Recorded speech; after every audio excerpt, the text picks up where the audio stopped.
ndakatumwa nemwedzi nezuva. Ava ndivo varume vatatu vakandibereka panyika, vakandituma kuuya nehosana pasi rino, Abhurahama, Isaka, Jakobo. Uyu ndiwo muchinjiko waJesu wandakatumwa nawo panyika pano. Inini ndichiuya nehosana panyika, ndakabhejerwa Jesu pamatare.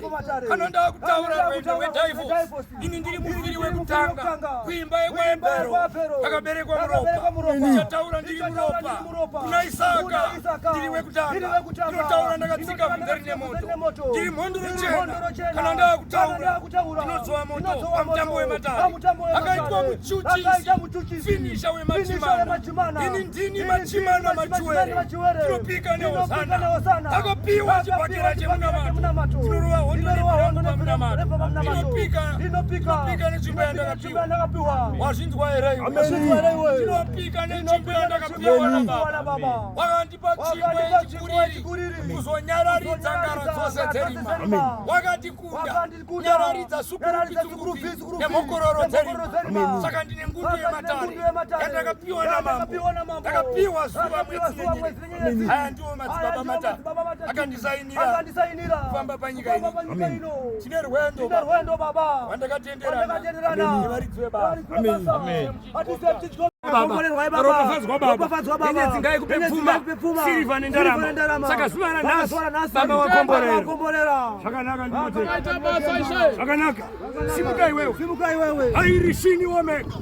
Iwewe Baba, wauya nani pano Baba? Nani? Ari kunzi talent ndiani Baba? Ndiwe here unonzi talent iwe? Kupikita kunani? Kuna amai vako vari kupikita. Anoira soko ndiani? Ndiwe here muera soko? Wakadzidza paUZ kana kuti paUniversity of Zimbabwe. Teerera Baba, une degree raunaro, asi hausi kushanda. Une misodzi, uri kutsvaga basa, uri kuda kushanda. Baba vako vari kuda basa, vari kuda kushanda. Baba havasi kushanda, iwe hausi kushanda. Mai vari kugara kumusha nenyaya yekuti baba vako vakaomerwa mudhorobha, havasi kusenza. Amen. Tererai vakoma, kana ndofamba panyika saizvo. Baba andituma nenyanyeti kuti ndimpe basa aende kunoshanda uyo. Wazvinzwa here?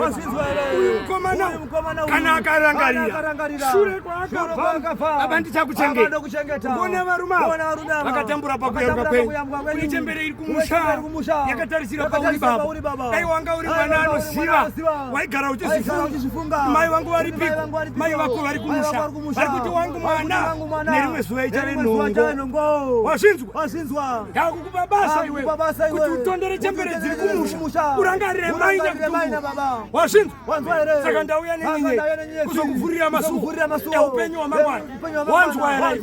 Ndauya kuzoropafadza. Iwe unonzani iwe? Simuka mani. Ndiwe here